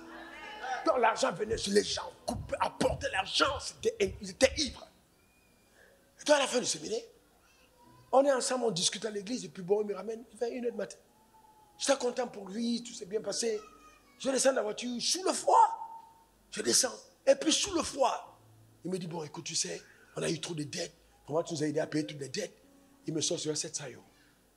Ça ne fait même pas, je ne sais même pas si ça fait même le tiers de mon bien à l'époque. Je regarde le frère. J'ai envie de parler. Mais j'ai froid. J'ai dit que Dieu te bénisse. Mais j'ai eu mal, hein. Sérieux, j'ai eu mal. Donc je suis parti, je suis parti, j'ai appelé ma femme. J'ai dit, regarde ce que le gars a fait. Elle me dit, oh, Yako. J'ai dit, ok. Mais vraiment, j'étais fâché. J'étais vraiment fâché. J'ai dit, Dieu, mais pourquoi il fait ça? J'étais vraiment fâché. J'ai dormi fâché. J'étais pas content du tout. Vous savez, pas à cause de l'argent, mais parce que ce n'est pas normal d'engager la confiance d'un frère, d'un serviteur de Dieu qui fait tout ce sacrifice, et puis tu fais ça. J'ai dit, ok. Je suis rentré. Ma femme m'appelle encore le lendemain. Tu as bien dormi? Yako. Oh, c'est bon. Ben, moi, j'avais mal. Sérieusement, je suis sincère, j'avais mal. Je rentre à Abidjan, la vie continue, sans aucun problème, je remets à Dieu, je débarrasse ça de mon cœur, je continue. Mais bon, j'en sais, je prends quand même une leçon. Vous savez, quand les gens vont vous dire, ouais, vous savez, vous pouvez m'inviter, paye-moi d'abord le billet. Donc, quand ils réalisent comme ça, je dis, ah, peut-être ils ont été frappés avant. Peut-être ils ont été frappés. Donc, vous voyez, les gens modifient leur comportement parce qu'ils ont été victimes. Donc, mais jusque-là, il y a des choses que je ne changerai jamais de ma vie. Jamais. Jamais je peux arriver quelque part et puis je dis, vous me donnez combien pour venir prêcher? Jamais. Ah non, c'est même pas possible. Je mourrais sans le faire. Jamais de la vie. Quoi? C'est ça à quoi j'ai été appelé. Comment tu me payes pour ça? Dieu me paye. Si l'église ne me donne pas les salaires, c'est toi qui vas me payer. Tu vas me payer avec quoi? Tu ne me payes pas. Si tu me donnes une offrande, gloire à Dieu. Tu ne me donnes pas aussi, gloire à Dieu. Gloire à Dieu. Frère, je ne suis pas d'état. Je ne vais pas venir te dire, donne-moi tel montant. Je suis rentré à Abidjan. Et j'arrive à Abidjan. Et je crois 1 semaine, 2 semaines après, le téléphone sonne. J'étais à mon bureau. Puis on me dit, ah, il y a une jeune dame en face qui t'appelle, elle veut te parler. J'ai dit, traiter avec elle, elle veut quoi? Elle veut donner le numéro de téléphone. Donnez le numéro de compte. J'ai dit, donnez le numéro de compte, il n'y a pas de problème, c'est pas donné. Et puis bon, on donne le numéro de compte. Et après, elle rappelle. Et puis on me dit, elle dit que la banque demande que tu donnes ta préautorisation pour que le transfert, c'est pas là, je comprends, comme c'est dans le business, que si on dit préautorisation, c'est pas 1000 francs, 1000 euros. C'est quelque chose d'important. J'ai dit, passez-la moi, passez-la moi. Donc, passez-la moi. Ah, non, sérieux, autant dit, j'ai dit, passez-la moi. Donc, je sens qu'il y a quelque chose qui s'agit. Là, je prends le téléphone, je dis, mais comment tu vas et tout. Et puis, je demande, elle me donne son âge. Et puis, je dis, OK. Elle me dit, mais tu as plus cet an ou non, on a partagé notre héritage. Et puis, le Seigneur m'a parlé la nuit, il m'a dit, tout ce que j'ai reçu en héritage, je te donne. J'ai dit, ta famille est informée? Oui, tout le monde est informé. Dieu m'a dit de donner tout mon héritage. Donc, tout l'héritage en cash. Et ça, ce n'est pas les petits montants. J'ai dit, OK. J'ai dit, bon, ma soeur, tu pries dans quelle église? Imaginez l'église. L'église du pasteur. Je suis dans son staff. J'ai dit, oh, non, je ne peux pas. Parce que moi, j'ai un principe. Quand je marche, je veux prendre une église. Les gens ne m'appellent pas derrière pour me faire des offrandes. Est-ce que ton pasteur est au courant? Elle me dit, non, pasteur, Dieu m'a dit de ne pas dire à mon pasteur. Écoutez ce que je lui ai dit. J'ai dit, ah, Dieu t'a dit ça? C'est vraiment Dieu qui t'a parlé. C'est Dieu qui t'a parlé. Ça là, c'est pas quelqu'un d'autre. C'est Dieu qui t'a parlé. C'est vraiment Dieu qui t'a parlé. La même église, le même pasteur qui se plaignait. L'offrande à lui était destinée, mais à cause de son comportement, ça a été dévié. Je suis en train de dire à quelqu'un que tout ce que les gens t'ont volé, dévié dans le nom suprême de Jésus. Donne-moi ton meilleur amen. Dieu te restaurera toujours. Il te donnera ce que les sauterelles ont mangé. Garde ton intégrité, parce que le Dieu que nous servons est un Dieu qui récompense. Donne-moi ton meilleur amen. Dis encore amen. C'est un grand Dieu. Une autre fois, je suis à Abidjan, j'invite quelqu'un, il vient, il prêche. Fabuleux. Et puis, à la fin, je lui donne une bonne offrande. Je ne vous donnerai pas le montant, une bonne offrande, vraiment une bonne offrande. Pour 2 prédications, une très bonne offrande. Et la personne se fâche. Je vois dans le visage, vous savez, je suis quelqu'un qui observe. Donc, je mets l'offrande et puis j'annonce le montant, je vois comment tu clignes tes yeux. Si tu es content, je sais. Si tu n'es pas content. Vous savez, quand les gens arrivent, ils se disent, ouais, bon, wafo. Donc, et puis j'étais un peu triste. Le Seigneur me dit, mais c'est ta réputation. Déjà, il s'est dit, bon, ils viennent prendre de l'argent. Il y a beaucoup d'argent. Mais en fait, c'est l'église qui t'invite, frère. Et si je te donne le montant, tu vas crier. Je ne peux pas te donner. Je ne vais pas te donner le montant. Elle m'a dit, tu vas donner le montant. Donc, j'appelle un ami, qui est son ami aussi. Je parle avec lui. Je dis, bon, écoute, il me dit, ouais. Bon, je dis, ok, c'est pas grave. Je dis, je prends la moitié du montant, j'ajoute, je l'appelle, je dis, écoute, j'ai eu à cœur de te faire un autre virement en plus. Et puis là, il est content, il me dit, ok. Bon, le but pour moi, c'est qu'il soit content. Qu'il rentre content. Il ne faut pas qu'il se fâche. Qu'il rentre content. C'est pas grave. Je donnais ça encore en plus. Mais c'est parce que quelques temps après, il m'invite. Moi, j'arrive chez lui. Je prêche plus de temps. 2 fois, 3 fois plus de temps qu'il a prêché chez lui. Vous savez ce qu'il fait? La même offrande pour laquelle il a fait le visage, c'est ça qu'il me donne. J'ai dit, mais ça, c'est la sorcellerie. Il me donne le même montant. Après, j'ai dit, ah bon? D'accord. Mais bon, moi, je n'ai pas parlé, en fait. J'ai dit, bon, comment tu peux te plaindre de quelque chose que tu fais? Vous savez que ça, c'est le vrai problème. La Bible dit, on te mesure la mesure à laquelle tu t'es servi. Ce que tu aimerais que les gens fassent pour toi, fais-le de même pour eux. Comment peux-tu vouloir que les gens te fassent du bien et tu ne fais pas aux autres? C'est la cupidité. C'est pas possible. C'est la cupidité. C'est l'expression de la cupidité, frère. Jamais, même anniversaire, j'ai dit jamais de la vie. Quand quelqu'un te donne quelque chose, n'oublie pas, tu lui es redevable. Quelqu'un qui te donne quelque chose, tu es redevable. C'est pourquoi, si quelqu'un se met dans ma vie, qu'il m'appelle à 3 heures du matin, même si l'onction est parti, j'ai dit, on s'en revient. Lui, là, je lui dois. Parce que c'est tout à fait normal. C'est tout à fait normal. Je suis redevable à toute personne qui apporte sur le terre. C'est la redevabilité. On te mesure à mesure à laquelle tu te sais. Dieu ne traite pas les gens de la même manière, alors qu'il les aime de la même manière. Ce qui différencie le traitement, c'est comment tu approches Dieu avec ton cœur. Voyez-vous? Donc c'est important. Un jour, j'arrive au restaurant avec des collaborateurs à qui je voulais enseigner la fidélité. C'est ce principe. Alors je prends des enveloppes, je mets le nom de chacun dessus. Ils ne savent pas. Hein? Et puis on se va au restaurant, on mange. Alors les gars commandent des plats et tout. Donc, après, maintenant, je dis, non, apportez la facture pour pas plat, pas table. Non, pour pas personne. Les gars sur le gars, je dis, non, ne vous inquiétez pas. Donc on apporte la facture. Quand on dit la facture, ok, je prends ton enveloppe, je paye. Le reste, je te donne. Je prends ton enveloppe, je paye, le reste, je te donne. Je prends ton enveloppe, je paye, le reste, je te donne. Après qu'ils se sont rendus compte que c'est avec l'argent que je devais leur donner qu'ils ont pu à manger, il y a un qui s'est fâché. Pasteur, pourquoi tu as fait ça? Il fallait me dire que c'était avec l'argent que tu voulais me donner. J'ai dit, ah, donc comme c'est l'argent que je vais te donner là. Vous voyez la cupidité? Ah, si je savais que c'était l'argent que tu devais me donner, je n'ai pas mangé ce plat. J'ai dit, ah, donc comme c'est moi qui paie là, tu manges des plats, tu ne connais même pas le nom. Tu ne connais pas le nom, tu manges le plat, tu ne connais pas le nom. Maintenant, je te donne l'enveloppe. S'il te plaît, en plus, un, ce n'est pas un argent que tu attendais. Et de deux, tu fais parler sur un argent qui ne tombe que tu ne... Vous comprenez ce que je suis en train de dire? Et donc, je dis, vous voyez dans la vie, là, faites attention. Chaque acte que vous posez, vous retourne. Donc, je dis, donc, je suis sûr que ces gars-là ne vont plus jamais se comporter comme ça au restaurant. Parce qu'il faut quand même avoir du souci quand tu vas au restaurant, que quelqu'un te paye, que l'argent la sort d'une poche. Tu entends des habillés de planter, tu ne sais même pas ce que c'est. C'est 15 000. Toi aussi, tu commences. Tu sais que c'est quoi? Tu n'as même pas demandé, mais comme tu vois des noms bizarres, tu prends. Parce que tu veux que la personne paye. Voyez-vous? Donc, dans la vie, il faut faire attention. Il faut faire très attention. On te mesure la mesure avec laquelle tu te seras servi. C'est très important. D'abord, ton meilleur amen. Dis encore amen. Donc, il faut faire attention. Je sais qu'il y a des réponses que vous voulez avoir par rapport à ce message. Est-ce que je suis en train de faire du bien à quelqu'un? Est-ce que tu penses que tu devais écouter ce message aujourd'hui? Amen. Donc c'est important. Mais alors comment je fais pour éviter le piège de la cupidité? Comment je fais?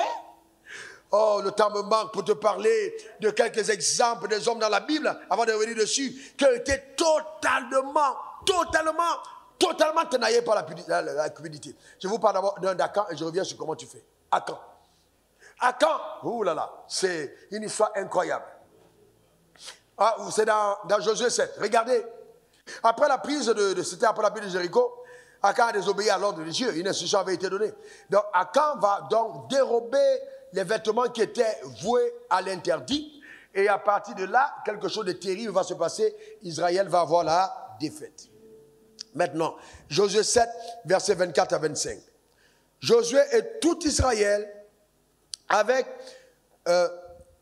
lui prit Akan. Voyez-vous, donc quand on a détecté que c'était lui, fils de Zérach, l'argent, le manteau, le lingot d'or, et les fils et les filles d'Akan, ses bœufs, ses ânes, ses brebis, sa tente, et tout ce qui lui appartenait, et il les fit monter dans la vallée d'Akkor. Waouh! Josué lui dit, pourquoi nous as-tu troublés? Voyez-vous, donc ta cupidité peut troubler toute une famille. Ah, écoutez, pasteur Mawadi, je ne mets pas en position d'autorité. Personne de cet hôtel ne va venir parler d'offrande alors que je ne vois pas donner. Si je ne te vois pas donner, toi, intervention dans l'air, je t'appelle et je te demande, pasteur, dis-moi, est-ce que tu es fidèle à Dieu? Si je constate que tu n'es pas fidèle, tu ne prends pas l'offrande. Parce que si tu ouvres ta bouche pour parler de pension d'alliance, pour parler d'offrande, tu es en train d'empoisonner le peuple. Parce que tu es indigne. Ah ouais, tu es indigne. Tu n'es même pas digne d'être dans le leadership. Je peux carrément te défaire du leadership. Parce que tu vas s'aimer la zizanie dans l'église. Donc tu n'es même pas digne d'être en position de leadership si tu n'es pas fidèle à certains principes. Ce qui est voie à l'interdit ne doit pas être consommé. Josué dit, pourquoi tu nous as fait troubler? Pourquoi tu nous as troublés? L'Éternel troublera aussi, te troublera aussi. Et tout Israël le lapidait et les brûla au feu. On les lapide. Vous imaginez, on a pris lui, on a pris sa femme, on a pris ses filles, on a pris ses biens, on a pris ses bœufs, on a pris tout ce qui est à lui. On a dit maintenant on vous lapide et on vous brûle. Vivant. Imagine ta fille te regarde, papa, pourquoi tu as volé, papa? Ah, le feu. Ta femme, tes enfants, le trouble et la panique. Maman, écoute-moi bien, quand ton mari ne donne pas à Dieu, ce n'est pas l'église qui est troublée, hein, c'est la malédiction qui attire dans ta maison. Tout ce qui est voué à l'interdit par Dieu ne doit pas être consommé. Faites attention. Vous voyez vos filles, vous priez, elles deviennent prostituées. Qu'est-ce qui a fait ça? C'est l'interdit que vous avez mangé. Tu vois ton enfant qui commence à dire, hey papa, tu sais, ne te fâche pas, je vais te présenter mon copain. Et puis c'est un garçon comme lui. Qu'est-ce qui a amené ça? L'interdit. Quand tu commences à violer l'interdit, tu ouvres la porte à la destruction de ta maison. Un enfant de Dieu qui viole l'interdit ouvre la porte de Satan dans sa maison. Il faut faire attention. Il ne faut pas violer l'interdit. Parce que la portion d'alliance que tu amènes devant l'autel, les offrandes, les vœux que tu fais à Dieu, quand il ouvre la porte, préserve ta maison. Garde ton cœur attaché à Dieu. Une fois que tu violes 2, 3 fois, la cupidité entre avec tout son lot et sa cohorte destructrice. Il faut faire attention. Jamais que l'argent ne devienne une idole. Jamais. Jamais. Je dis bien jamais. Demandez à ma mère. Elle est rentrée au premier culte. Elle est un peu grippée. Et donc, jamais. Ça dit, c'est pas une affaire. Non, les affaires de Dieu, on ne joue pas avec ça. On ne joue pas avec les affaires de Dieu. Je ne joue pas avec les affaires de Dieu. Il y a 3 choses qui vont vous ouvrir les portes terribles. Amen, qui vont amener l'esprit de cupidité à frapper terriblement. 1, vous dérobez ce qui est à Dieu. C'est dangereux. C'est dangereux. Vous volez l'argent de Dieu. Vous volez l'argent de Dieu. Vous consommez ce qui est interdit. C'est dangereux. Quand vous faites ça, c'est dangereux. Il y a des gens qui viennent, ils viennent à l'église, ils font tout pour intégrer le comité de comptage et chaque dimanche ils se servent. Ils meurent pauvres. Je connais un pasteur qui volait ici à l'église.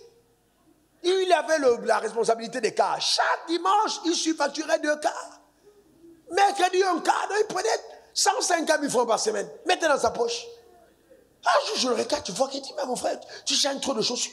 Parce que il y a des indices quand même, vous voyez. Parce que l'argent volé finit par des choses bizarres. C'est pour ça que vous remarquez facilement une femme qui est légère d'une femme qui est consacrée. Une femme légère, elle change trop de tenue. Regardez dans la ville, les femmes légères, trop de tenue. Aujourd'hui, ça rouge, tout le temps, l'argent qui est pris de manière, amen, vous voyez, de l'autre manière là, ça ne sert à rien d'autre qu'à enrober. En fait, tu es en train toi-même de payer les habits de ta mort. Ça ne sert pas. Regardez les prostituées. Il n'y a pas plus sapé qu'elle. Regardez les chaussures qu'elle porte. Mais tout l'argent en prostitution, ça va là-dedans. Pourquoi? Parce que c'est un argent maudit. Il ne faut jamais permettre d'accéder à l'argent maudit. Même l'argent de la corruption. Quand vous prenez dans vos bureaux là, faites attention. Ça va vous causer des problèmes après. La corruption n'amène nulle part. Dieu est capable de t'élever, frère. Dieu est capable de t'élever. J'ai moi-même eu des moments où Dieu m'a dit, fais telle enveloppe, vous voir telle personne, donne-lui ça, cadeau. Et dis-lui que c'est à cause de son intégrité. Parce que nous aussi, en tant qu'enfants de Dieu, on doit favoriser l'intégrité. Quand quelqu'un t'a rendu service, à un moment, sois sensible à Dieu, va lui faire une enveloppe. Va en vacances avec ça, paye ça pour ta femme, donne ça pour tes enfants. La générosité, on doit apprendre à être généreux. D'accord? C'est important. Il ne faut pas toujours être là, l'argent. Parce qu'à cause de ça, tu vas détruire ta vie. Je connais une jeune fille, on l'a blagué comme ça et tout. Mais heureusement qu'elle était sincère. Non, moi je veux un homme. Moi je veux un homme qui soit riche. Mais en fait, tu es cupide. Ce n'est pas que Dieu ne peut pas te donner un homme riche, mais en fait, c'est la cupidité qui te fait parler ainsi. Donc quand le riche arrive sous forme de pauvre, tu ne le reconnais pas. Tu n'es pas spirituel, tu es charnel. Parce que la cupidité t'aveugle, tu ne le reconnais pas. On te dit, il est déjà fiancé. Oh non, dans tous les cas, on va voir qui va gagner. Eh, ma soeur, tu es dedans. Il va gagner comment? Tu entres dans la bagarre. Après, tu vois là la manière de... Papa, c'est la lutte là. Tu dis, hé, à l'église? Non. Ah, pourquoi tu as pris ma place? Quelle place? C'est qu'elle est placée là le jour où elle a fait un chignon. La santé, elle a tellement emmagasiné le parfum que finalement, on ne sait pas à quoi elle sert. Mais elle calcule quelqu'un dans l'église. Les gens me demandent souvent, comment tu fais pour savoir, pasteur? J'ai l'œil. Je vois clair. Voyez-vous? J'ai l'œil. Amen. Donc, il faut faire attention, la cupidité.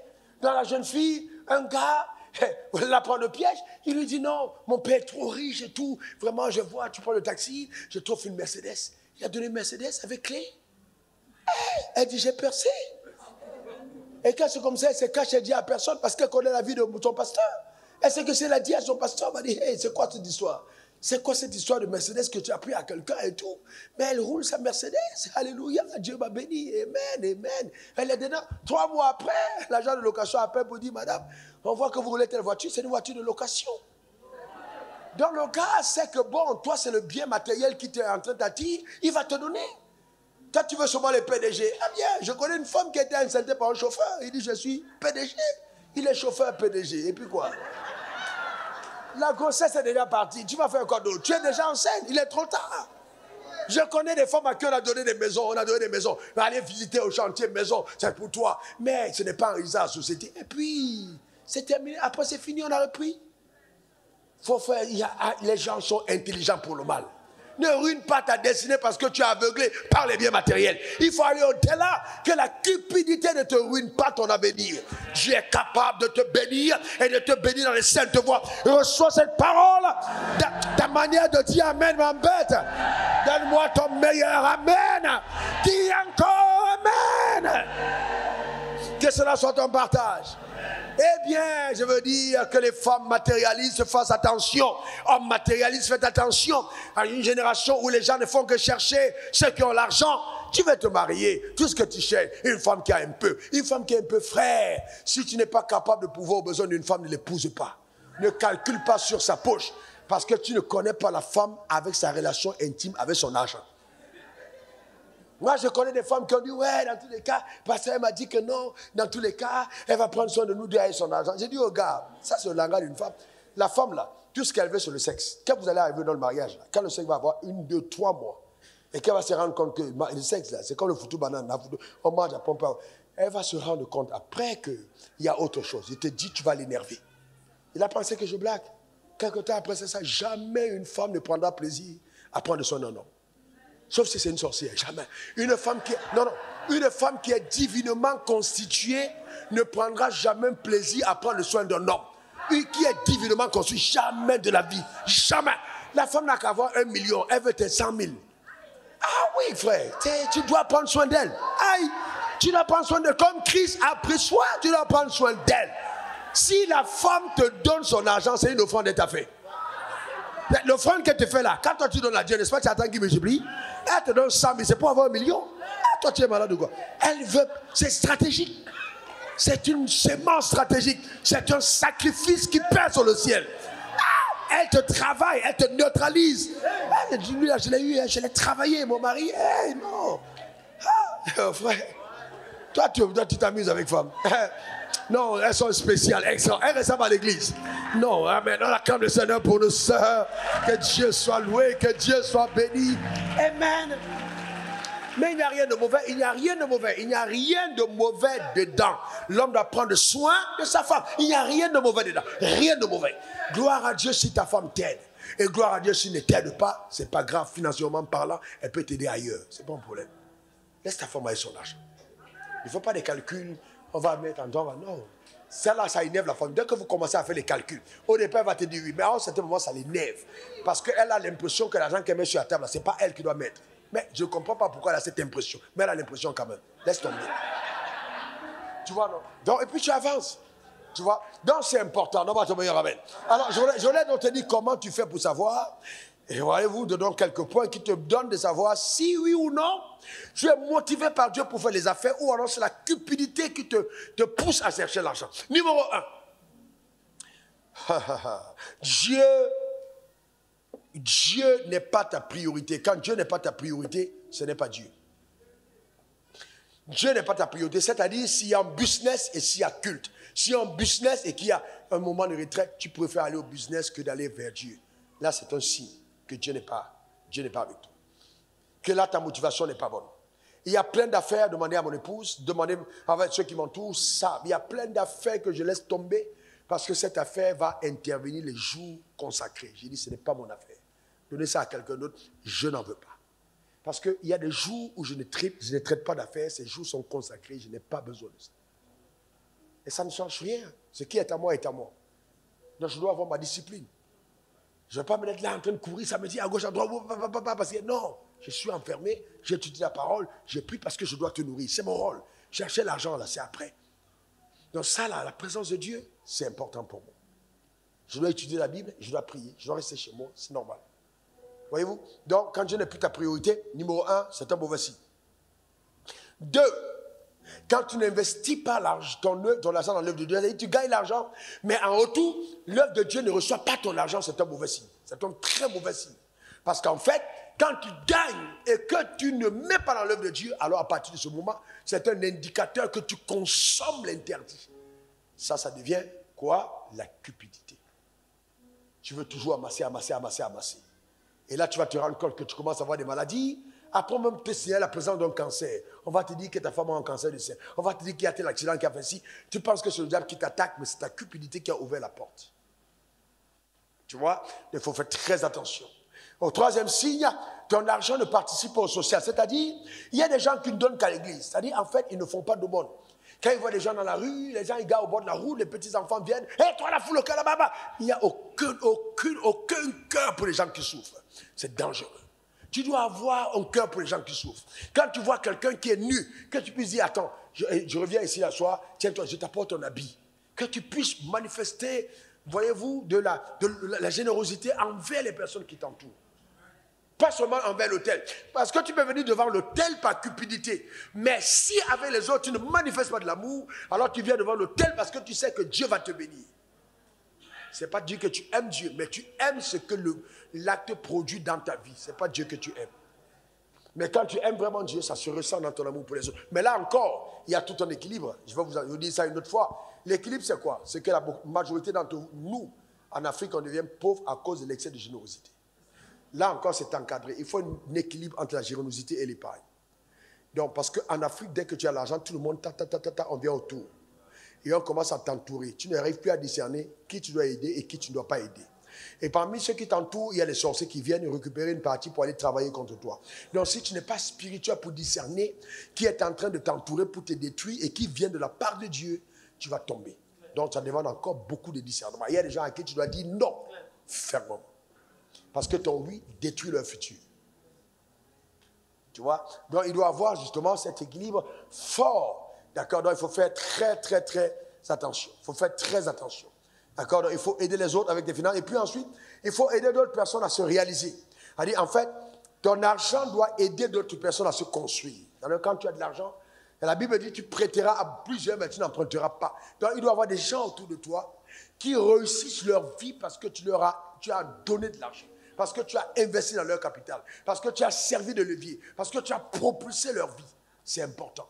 Et là, voilà, ton argent sert à l'œuvre de Dieu. C'est vraiment important. Parce qu'en fait, dans tous les cas, on est propriétaire que de ce qu'on a dépensé. Ce qu'on n'a pas dépensé n'est pas à nous. Ce qu'on n'a pas dépensé devient un jugement contre nous. Si aujourd'hui, tu vas au ciel, et puis tu arrives au ciel, Dieu va te dire, ah bon, attends, tu as laissé combien dans ton compte? Tu as 300 millions dans le compte. Ah bon? Le projet qu'on est en train de faire là, ça ne t'intéressait pas? Tu as regardé ça dans ton compte. Dans tous les cas, je t'ai fait revenir ici parce que je sais que ton fils va agir différemment. Lui va faire le front dans l'église. Toi, tu es revenu. Parce que la mort pour toi, pour ta famille, c'est un drame. Alors que pour Dieu, c'est un rappel.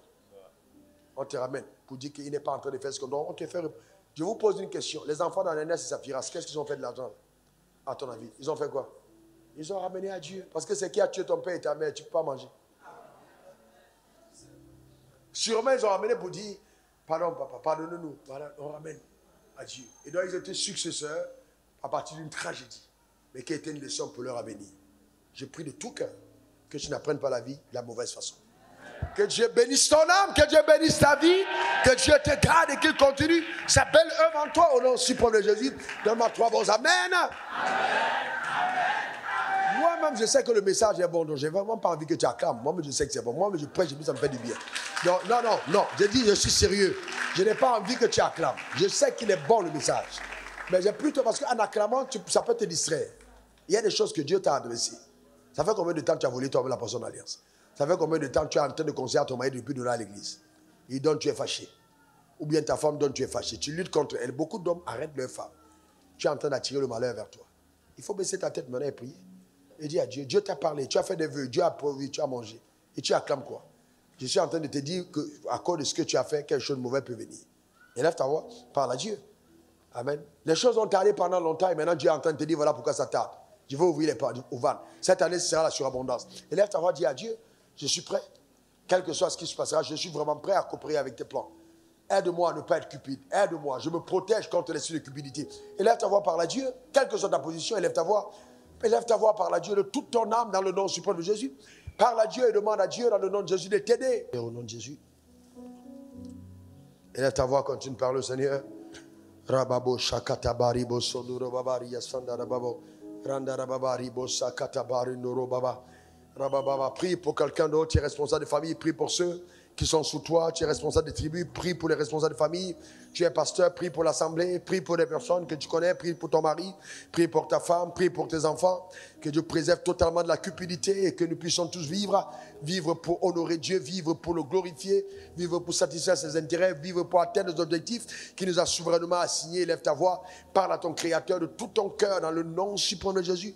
Élève ta voix, parle à Dieu, élève ta voix, parle à Dieu dans le nom suprême de Jésus. Déclare sur ta propre vie que rien ne viendra être ton ombrage à l'accomplissement des plans glorieux, que Satan n'arrivera pas à obscurcir ton visage, à obscurcir ton regard, à détruire ta destinée. Élève ta voix, déclare que tu es maître sur l'argent, que tu serviras l'Éternel avec tout ce qu'il te donne. Fais un vœu devant le trône de la grâce. Déclare dans le nom suprême de Jésus que rien ne prendra la place de Dieu dans ton cœur. Déclare que tu aimeras Dieu de tout ton cœur, de toute ton âme, de toute ta force, de toute ta pensée, et que tu aimeras ton prochain comme toi-même. Dis au Seigneur que oui, je crois à ta bénédiction et avec elle, je servirai la société, je servirai l'œuvre de Dieu, je participerai à l'expansion de ta gloire sur la terre des hommes. Élève ta voix, demande pardon là où tu as chuté, là où tu t'es trompé, là où tu t'es égaré. Demande pardon, que le sang de Jésus te lave et te purifie. Certains ont pensé, oh oui, je suis un homme de Dieu, je suis exempté des principes. Non, personne n'en est exempt. Dieu veut que chacun d'entre nous participions avec ce que nous avons à l'avènement de sa gloire. Élève ta voix,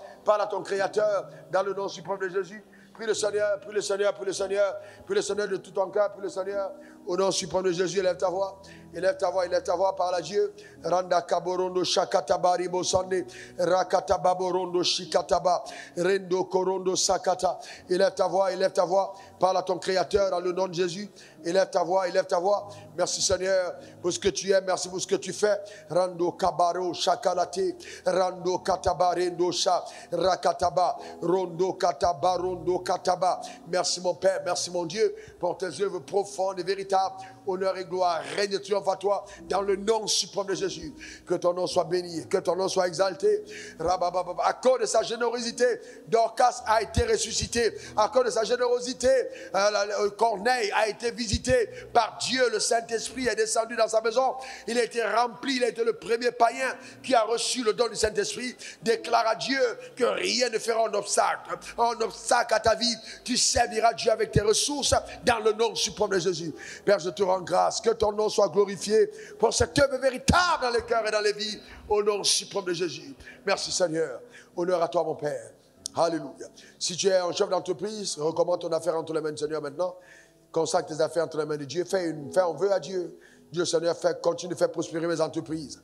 Et je vais servir ton œuvre. Je vais servir à ta gloire. Je vais servir ton œuvre. Je vais servir à ta gloire sur la terre des hommes. Dans le nom de Jésus. Construire, s'aimer pour l'évangile. Construire des églises. Construire des orphelinats. Aider les pauvres. Encourager ceux qui n'ont pas de ressources. Afin de pouvoir s'élever dans la vie. Scolariser les plus faibles. Élève ta voix. Parle à Dieu. Dans le nom suprême de Jésus. Que l'Éternel soit béni. Que l'Éternel soit glorifié. Alléluia. Dans le nom suprême de Jésus. Merci Seigneur. Au nom de Jésus-Christ. Amen. Amen, amen, amen. Merci Seigneur. Vous savez, j'ai tellement vu cet esprit faire des ravages. J'ai vu des hommes qui sont supposés être des hommes ouins, des hommes craignant Dieu, entrer dans des micmacs de corruption à cause de l'argent. J'ai été choqué un jour et traumatisé par un fait qui était terrible. Un père spirituel qui traitait avec un de ses fils, qui l'a connecté avec un homme d'affaires. Et donc, ils étaient en train de traiter l'affaire. Il a contourné le fils. Il est passé par derrière pour dire à l'homme d'affaires qu'ils doivent rester tous les deux et puis éjecter son propre fils. Quand nous avons appris cette histoire, nous étions tellement outrés. J'ai dit à mon ami en question, je lui ai dit, c'est une leçon pour nous, gardons nos cœurs. Que jamais l'argent ne prenne la place de Dieu. Jamais. On a besoin d'être intègre. On a besoin d'être intègre. Garder sa dignité, sa loyauté, sa paix, sa joie, son intégrité. vivre sans inquiétude, parce que Dieu reste le maître de nos âmes, au nom suprême de Jésus. Et puis ensuite, je voulais vous dire aussi qu'un des points que vous notez qui va vous préserver la cupidité, vos dépenses sont un indicateur sur oui ou non vous êtes cupide. Une personne cupide dépense sur elle-même. Quand les dépenses sont centrées sur toi, ta maison, tes voitures, tes habits, tes ceci, tes cela, et que tout est auto-centré sur ta personne, c'est un indicateur que c'est la cupidité. En fait, l'argent est devenu pour toi un veau d'or. Tu dépenses plus sur toi que tu n'investis sur Dieu et sur les autres. Et là, ça devient extrêmement dangereux. Et même dans la maison, il y a des maris cupides envers leurs femmes, des femmes cupides envers leurs maris, envers les enfants même. C'est dramatique. C'est un esprit subtil contre lequel nous devons vraiment prier. Que Dieu te bénisse. Alors, je voudrais demander à quelqu'un qui nous écoute ce matin, baissons la tête, et puis tu es là ce matin, tu sens vraiment Dieu t'attirer à lui, tu sens vraiment que tu dois faire la paix avec lui, tu sens vraiment que tu dois te réconcilier avec Dieu. Lève ta main droite vers le ciel, je vais parler, je vais prier pour toi. Tu dis vraiment, je veux faire la paix avec Jésus, je veux donner ma vie à Dieu, je veux me consacrer entièrement, je veux vivre pour lui. Lève ta main droite vers le ciel, lève ta main droite, lève ta main droite. Merci Seigneur, gloire à Dieu. Amen. Faites venir ces personnes. Venez. Venez. Acclamons, continuons d'acclamer le Seigneur pour leur vie. Amen. Dieu a touché ton cœur ce matin.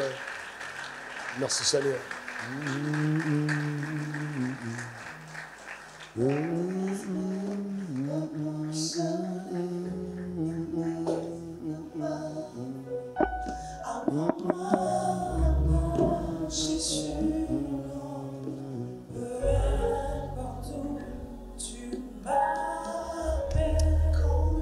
Souvent, ce qui se passe, c'est que le diable t'amène à être un faussaire alors que Dieu te voulait t'amener à être un grand homme d'affaires. Le diable va toujours venir avant pour te faire éviter la croix. Et je suis en train de parler à un jeune qui a fait de très mauvais choix dans sa vie. Et aujourd'hui, tu entends la parole de Dieu. Tu sais que ton avenir est un grand avenir. Mais tu es entré dans de mauvaises voies et je te vois en train de faire des choses sur Internet. Je te vois en train de côtoyer des personnes qui sont même dans la drogue. Et le Seigneur veut faire quelque chose de particulier avec toi ce matin. Viens devant l'autel. Viens devant l'autel. Viens simplement devant l'autel ce matin. Amen. Viens simplement faire cette paix avec Dieu entièrement. Entièrement devant Dieu. Viens devant l'autel. Et si tu es déjà ici devant l'autel, avance-toi devant moi. Je veux voir cette personne. Je veux prier pour toi particulièrement. Amen. Tu fais de mauvais choix. Tu fais de mauvais choix dans la vie. Viens devant l'autel. N'aie pas honte. Si tu as honte de Dieu, c'est pas bon. N'aie pas honte. On peut tous avoir un très mauvais début et puis avoir une fin glorieuse. Je t'attends devant l'autel.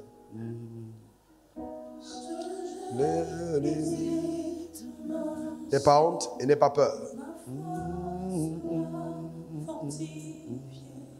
Dans la présence de mon Sauveur, Saint-Esprit repousse les limites de ma... Ce choix peut te coûter ta vie. Tu peux mourir avant ton heure, sérieusement. Vraiment avant ton heure. Vraiment avant ton heure. Si ce matin le Saint-Esprit insiste sur ta personne, c'est qu'il y a sûrement quelque chose qui n'est pas bien. Tu peux vraiment tout arrêter maintenant et partir de nouveau à zéro. Mieux vaut vivre que d'embrasser cette voie et mourir avant son heure. Viens rapidement devant l'autel. Viens devant l'autel.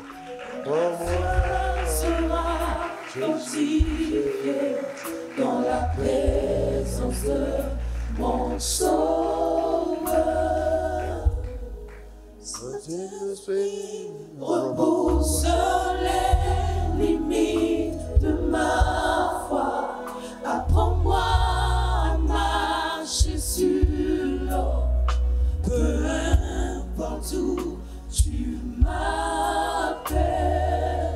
C'est bizarre. C'est vraiment très étrange. Est-ce qu'il y a quelqu'un parmi nous ici qui a été mêlé aux agressions, les agressions de bandes dans les quartiers? Tu as été avec des bandes de personnes pour agresser des personnes. C'était comme un jeu, mais tu as été parmi ces personnes. Eh bien, il y a vraiment une colère contre toi, une réclamation forte, et Dieu veut t'en préserver. Je vais te demander de venir devant l'autel. Viens rapidement devant l'autel. Viens rapidement devant l'autel. Ne t'identifie pas à un acte que tu as posé. C'est le passé. Dieu veut vraiment t'en délivrer totalement. Et que le retour, que cela vraiment n'est pas, qu'en retour, ça ne se retourne pas contre toi. Le sang de Jésus peut te purifier totalement. Viens devant l'autel. Et ma foi